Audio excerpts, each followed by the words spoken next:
KPSC ನಡೆದಿರುವಂತಹ ಸಾಲು ಅಕ್ರಮದ ವಿರುದ್ಧ ಅಖಿಲ ಭಾರತೀಯ ವಿದ್ಯಾರ್ಥಿ ಪರಿಷತ್ ಬಹಳಷ್ಟು ದಿನಗಳಿಂದ ಹೋರಾಟ ಮಾಡ್ತಾ ಇದೆ. ಇದು ಜುಲೈ 30ನೇ ತಾರೀಕು ವಿದ್ಯಾರ್ಥಿ ಪರಿಷತ್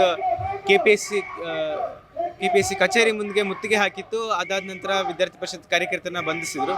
ಅದಾದಮೇಲೆ ಸರ್ಕಾರಕ್ಕೆ ಪ್ರಮುಖವಾಗಿ ಒಂದು 7 ಬೇಡಿಕೆಗಳನ್ನ ಇಟ್ಕೊಂಡು ಆಗಸ್ಟ್ 1ನೇ ತಾರೀಕು ನಾವು ಪತ್ರಿಕಾಗೋಷ್ಠಿ ಮಾಡಿದ್ವಿ.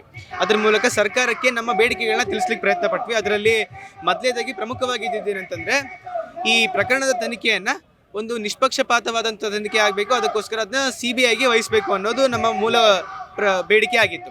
ಅದ್ರ ಜೊತೆಗೆ ಈ ಪರೀಕ್ಷಾ ವಿಧಾನದಲ್ಲಿ ಒಂದಿಷ್ಟು ಅಗತ್ಯ ಬದಲಾವಣೆಗಳಾಗಬೇಕು, ಏನು ತಂತ್ರಜ್ಞಾನದ ಅಳವಡಿಕೆಗಳಾಗಬೇಕು ಎಕ್ಸಾಮಿನೇಷನ್ ಕಂಡಕ್ಟ್ ಮಾಡೋದ್ರಲ್ಲಿ. ಅದ್ರ ಜೊತೆಗೆ ಯಾರ್ಯಾರು ಸದಸ್ಯರನ್ನ ಆಯ್ಕೆ ಮಾಡೋ ಪ್ರಕ್ರಿಯೆ ಇದೆ ಅಲ್ವಾ, ಅದರಲ್ಲಿ ಯಾರು ಏನು ಟೆಕ್ನಿಕಲ್ ಎಕ್ಸ್ಪರ್ಟ್ಸ್ ಇರ್ತಾರೆ, ಯಾರು ಶಿಕ್ಷಣ ವ್ಯವಸ್ಥೆಯಲ್ಲಿ ಪರಿಣಿತರ ಹೊಂದಿರ್ತಾರೆ, ಅಂಥವ್ರನ್ನ ಸದಸ್ಯರನ್ನಾಗಿ ಆಯ್ಕೆ ಮಾಡಬೇಕು. ಈ ರೀತಿ ಒಂದಿಷ್ಟು ಭಾಳ ನ್ಯಾಯಯುತವಾದ ಬೇಡಿಕೆಗಳನ್ನ ಇಟ್ಕೊಂಡು ಅಖಿಲ ಭಾರತೀಯ ವಿದ್ಯಾರ್ಥಿ ಪರಿಷತ್ ಪತ್ರಿಕಾಗೋಷ್ಠಿನೂ ಮಾಡಿತ್ತು. ಅದ್ರ ಜೊತೆಗೆ ಸರ್ಕಾರಕ್ಕೆ ಈ ವಿಷಯಗಳನ್ನ ತಿಳಿಸ್ಲಿಕ್ಕೆ ಪ್ರಯತ್ನ ಪಟ್ಟಿತ್ತು. ಆವಾಗ ಆಗಸ್ಟ್ 4ರವರೆಗೂ ಸಮಯ ಕೊಟ್ಟಿದ್ವಿ ನಾವು ಸರ್ಕಾರಕ್ಕೆ, ಇಷ್ಟರೊಳಗಡೆ ಈ ಪ್ರಕರಣದ ತನಿಖೆಯನ್ನು CBIಗೆ ವಾಪಸ್ಬೇಕು ಅಂತ. ಆದರೆ ಸರ್ಕಾರ ಯಾವುದೇ ಕಾರಣಕ್ಕೂ ನಮ್ಮ ಏನು ಬೇಡಿಕೆಗಳಿಗೆ ಸ್ಪಂದಿಸಿಲ್ಲ. ವಿದ್ಯಾರ್ಥಿಗಳ ಧ್ವನಿಯನ್ನು ಸಂಪೂರ್ಣವಾಗಿ ನಿರ್ಲಕ್ಷಿಸಿತ್ತು ಸರ್ಕಾರ. ಅದಕ್ಕೋಸ್ಕರ ತಮ್ಮ ಮಾತಿನಂತೆ ಅಖಿಲ ಭಾರತೀಯ ವಿದ್ಯಾರ್ಥಿ ಪರಿಷತ್ ಇವತ್ತಿನಿಂದ ನಾವು ಅನಿರ್ದಿಷ್ಟಾವಧಿ ಹೋರಾಟಕ್ಕೆ ಮುಂದಾಗಿದ್ದೀವಿ.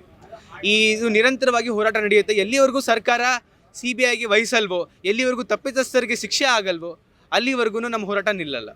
ಈಗ ಆಲ್ರೆಡಿ KPSCಯಲ್ಲಿ ನಡೀತಾ ಇರುವಂತಹ ಅಕ್ರಮಗಳು ಇದೇನು ಹೊಸದಲ್ಲ, ಈ ಮುಂಚೆಯಿಂದನೂ ಆಗಿದೆ. ಮುಂಚೆನೂ CIDಯಿಂದ ಇನ್ವೆಸ್ಟಿಗೇಷನ್ಗಳು ಆಗಿದ್ವು.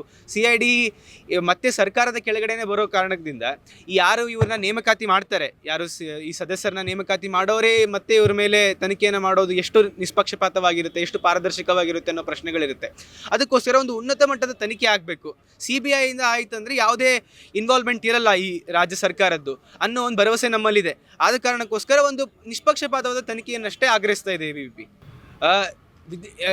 ಮೊದಲೇದಾಗಿ ಹೇಳಬೇಕು ಅಂತಂದರೆ, ಕೆಲವೊಂದಿಷ್ಟು ಸುಧಾರಣೆಗಳಾಗ್ತಾ ಇದೆ. ಈ ವಿದ್ಯಾರ್ಥಿಗಳು ತಮ್ಮ ಬೇಡಿಕೆಗಳನ್ನ ಇಟ್ಟು ಸುಧಾರಣೆಗಳನ್ನ ಮಾಡ್ತಾ ಇದ್ದಾರೆ. ಆದರೂ ಸರ್ಕಾರ ಕೆಲವೊಂದು ಸಂದರ್ಭದಲ್ಲಿ ಎಚ್ಚೆತ್ಕೊಳ್ಳಲ್ಲ. ಯಾಕಂದರೆ ವಿದ್ಯಾರ್ಥಿಗಳಲ್ಲಿ ಇನ್ನು ಆ ಪೊಲಿಟಿಕಲ್ ಅವೇರ್ನೆಸ್ಗಳು ಕಮ್ಮಿ ಇರ್ಬೋದೇನೋ, ಅಥವಾ ಏನೋ ತಮ್ಮ ಮೇಜರ್ ವೋಟ್ ಬ್ಯಾಂಕ್ಗಳು ವಿದ್ಯಾರ್ಥಿಗಳು ಅಂತ ಅವ್ರು ಅಂದ್ಕೊಂಡಿರ್ಲಿಕ್ಕಿಲ್ಲ ಏನೋ. ಇವತ್ತಿನ ವಿದ್ಯಾರ್ಥಿಗಳು ಮುಂದಿನ ಪ್ರಜೆ ಅಂತ ಅಂದ್ಕೊಂಡಿರ್ಬೋದು ಅವರೇನೋ. ಆದರೆ ಸರ್ಕಾರಕ್ಕೆ ಈ ಮೂಲಕ ಎಚ್ಚರಿಸಲಿಕ್ಕೆ ಪ್ರಯತ್ನ ಪಡ್ತಾ ಇದ್ದೀವಿ. ನಾವು ವಿದ್ಯಾರ್ಥಿಗಳು ಇಂದಿನ ಪ್ರಜೆಗಳೇ, ಇವತ್ತಿನ ವಿದ್ಯಾರ್ಥಿಗಳೇ ನಾವು ಈ ಸರ್ಕಾರವನ್ನು ಡಿಸೈಡ್ ಮಾಡೋದು. ವಿದ್ಯಾರ್ಥಿಗಳ ಶಕ್ತಿ ಇಡೀ ರಾಷ್ಟ್ರದ ಶಕ್ತಿ ಅನ್ನೋದನ್ನು ಸರ್ಕಾರಕ್ಕೆ ಎಚ್ಚೆತ್ಕೊಳ್ಬೇಕು. ಎಚ್ಚೆತ್ಕೊಂಡು ನಮ್ಮ ಬೇಡಿಕೆಗಳನ್ನ ಈ ಕೂಡಲೇ ಈಡೇರಿಸಬೇಕು, CBIಗೆ ವಹಿಸಬೇಕು ಅನ್ನೋದು ನಮ್ಮ ಆಗ್ರಹ. ಎಲ್ಲಿವರೆಗೂ CBIಗೆ ಈ ತನಿಖೆಯನ್ನು ಒಪ್ಪಿಸಲ್ಲ ಸರ್ಕಾರ, ಅಲ್ಲಿವರೆಗೂ ನಿರಂತರವಾಗಿ ಅಖಿಲ ಭಾರತೀಯ ವಿದ್ಯಾರ್ಥಿ ಪರಿಷತ್ ಹೋರಾಟ ಮಾಡುತ್ತೆ. ಬರೀ ಬೆಂಗಳೂರಲ್ಲಿ ಮಾತ್ರ ಅಲ್ಲ, ರಾಜ್ಯಾದ್ಯಂತ ಹೋರಾಟಗಳು ನಡೆಯುತ್ತೆ.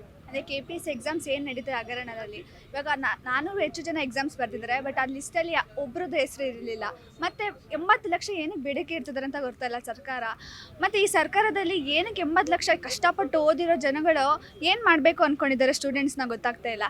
ಮತ್ತು ಈ ಸರ್ಕಾರದಲ್ಲಿ ಬರೀ ಏನಂತ KPSC ಎಕ್ಸಾಮ್ಸ್ ಅಂದರೆ ಬರೀ ಒಂದು ಲಿಸ್ಟಲ್ಲೂ ಕೂಡ ಅವ್ರು ಏನು ಎಕ್ಸಾಮ್ಸ್ ಬರ್ತಿರ್ತಾರೆ ಆ ಲಿಸ್ಟಲ್ಲಿ ಒಬ್ಬರು ಕೂಡ ಕಾಣ್ತಾ ಇಲ್ಲ. ಇವಾಗ ಎಷ್ಟು 2 ವರ್ಷ 3 ವರ್ಷ ಕಷ್ಟಪಟ್ಟಿರ್ತಾರೆ KPSC ಎಕ್ಸಾಮ್ಸ್ಗೋಸ್ಕರ. ಅದರಲ್ಲಿ ನೀವು 80 ಲಕ್ಷ ಕೊಟ್ಟೋದ್ರೆ ಮುಂದುವರಿಸ್ಬೇಕಂತಂದರೆ ವಿದ್ಯಾರ್ಥಿಗಳು ಏನಕ್ಕೆ ಓದಬೇಕು? ಮತ್ತು ಎಕ್ಸಾಮ್ಸ್ ಏನಕ್ಕಂತ ನಡೆಸ್ತಾ ಇದ್ದಾರೆ ಅವರು?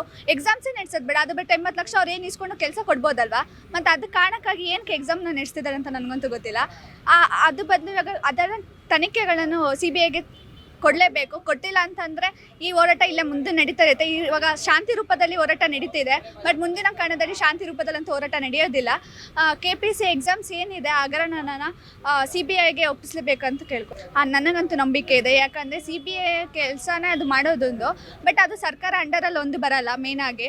ಮತ್ತು CBIಗೆ ವಿದ್ಯಾರ್ಥಿ ಪರಿಷತ್ತಿಂದ ನಾವಿಷ್ಟು ಹೋರಾಟ ಮಾಡ್ತಿದ್ದೀವಿ ಅಂತಂದರೆ ವ್ಯಕ್ತಿಗಳಾಗಿ, ಅದಕ್ಕಾಗಾದ್ರೂ CBI ಕೆಲಸ ಮಾಡುತ್ತೆ ಅನ್ನೋ ನಂಬಿಕೆ ಎಂದು ಹೋರಾಟದಲ್ಲಿ ಮಾಡ್ತಾ ಇದ್ದೀವಿ. ಮತ್ತು CBI ನಮಗೆ ಏನು ತಲುಪಬೇಕು ಅಂದ್ಕೊಂಡಿದೆ ಅದನ್ನು ತಲುಪಿಸ್ತಾರೆ ಅನ್ನೋದು ನಂಬಿಕೆ ನಮ್ಮಲ್ಲಿದೆ.